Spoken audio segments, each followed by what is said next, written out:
and waves are driving seawater through some coastal streets like rivers. Nearly 30,000 people in North Carolina already are without power, and that number is rising. Roads are beginning to flood along our coast, including Highway 12 along the Outer Banks. The worst of the storm is not yet here, but these are the early warnings of the days to come. Surviving this storm will be a test of endurance, teamwork, common sense, and patience. The heavy rains and high winds are likely to spread across North Carolina and linger for days. Right now, tropical storm force winds and even hurricane force winds, powerful enough to destroy buildings, are at our coast. Conditions will continue to deteriorate with strong winds, heavy rainfall, and significant storm surge today and tomorrow. With the extreme storm surge along the coast, rivers will start to overflow, because when flowing river waters meet the ocean surge, there's really nowhere else for the water to go.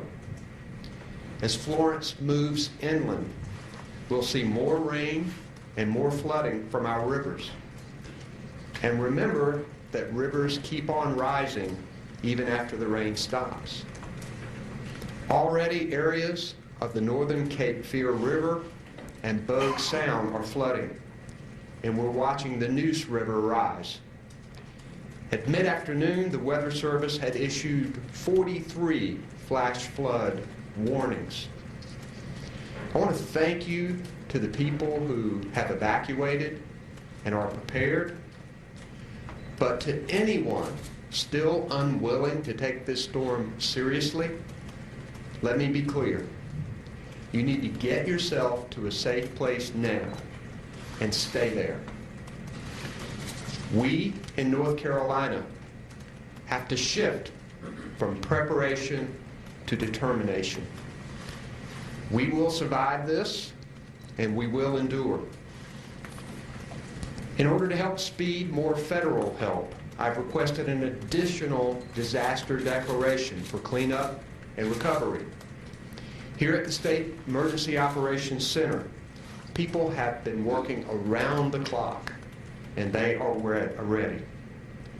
Workers are helping more than 12,000 evacuees settle at about 126 shelters across the state, and they are opening more as needed and as we speak.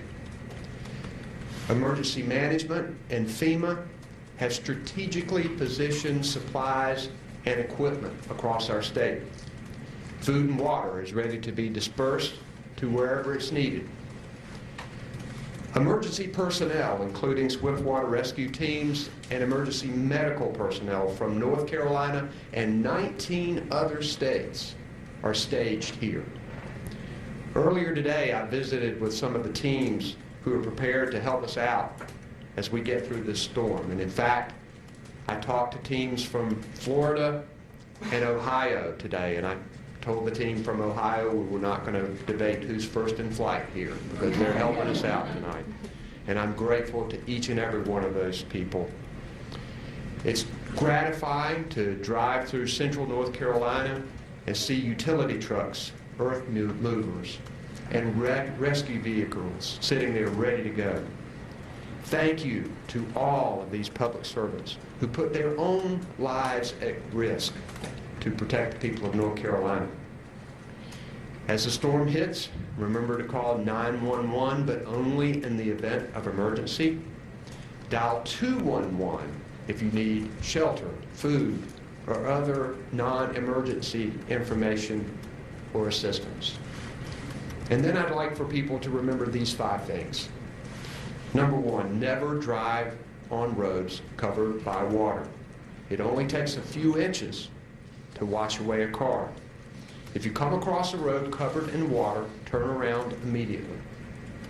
Number 2, stay indoors, stay away from windows, and close storm shutters, particularly during the storm. Don't be a hurricane spectator. Number 3, never use generators indoors. Deadly levels of carbon monoxide can build up quickly. Number 4, stay in a secure space, like a small interior room, a closet, or hallway, particularly when the wind is high. Stay on the lowest level of your home, particularly when you sleep, because trees can fall. Number 5, stay alert. Use a radio or another device for warnings about wind, tornadoes, rising water, or orders to turn off gas, water, and power. I want to thank our partners at FEMA and everyone across our state who's working to get us ready for this storm. I'd like to introduce a part of our North Carolina team that's helping to lead up the efforts. Have on my far right the Secretary of the Department of Public Safety, Eric Hooks. Next to Eric is our Emergency Management Director, Mike Sprayberry. Just to my right is the Commander of the North Carolina Highway Patrol, Colonel Glenn McNeil. To my left, I have Department of Transportation Chief Engineer, Tim Little. Next to Tim is our Major General Jim Ernst of the North Carolina National Guard. And then with our FEMA team, we have Federal Coordinating Officer Albie Lewis, and we have Gracia Check from FEMA here as well. And we're grateful for both of them. And right now I want to recognize Mike Sprayberry for an update. Mike? Thank you, Governor, and good afternoon, everyone. The State Emergency Operations Center continues to operate at a level 1 with all needed federal and state agency partners, as well as our private sector and volunteer agencies that are active during disaster. As the Governor said, the state is beginning to feel the impacts of Hurricane Florence. This means that the delivery of resources will soon cease and first responders will shelter until the storm passes. It's important to remember that. We continue to focus on shelter operations, and we thank our local partners who are stepping up to assist us as we shelter their fellow North Carolinians from Hurricane Florence. We've now amassed significant response assets such as 2,800 soldiers and airmen, ambulances, search and rescue task forces, aviation assets, pumps, swiftwater rescue teams, generators, and commodities in order to provide the full spectrum of response capability for the operation. Please make sure you follow the guidance of your local officials and make sure you stay tuned in to your local media. Thank you very much. Now we'll get a report from Colonel Glenn McNeil, Commander of the North Carolina Highway Patrol. Colonel McNeil. Thank you, Governor. Good afternoon. As rain continues to fall heavily across portions of our state, roadway conditions in the affected areas will continue to diminish. Residents are encouraged to stay updated by monitoring their local media outlets, radio programs, and all available information on the Ready NC app. Attempting to drive during the height of this storm should be completely avoided. Strong winds, heavy rain, flooded roadways will lead to very treacherous driving conditions throughout several days. Washouts in the eastern portion of the state have already made certain roadways impassable.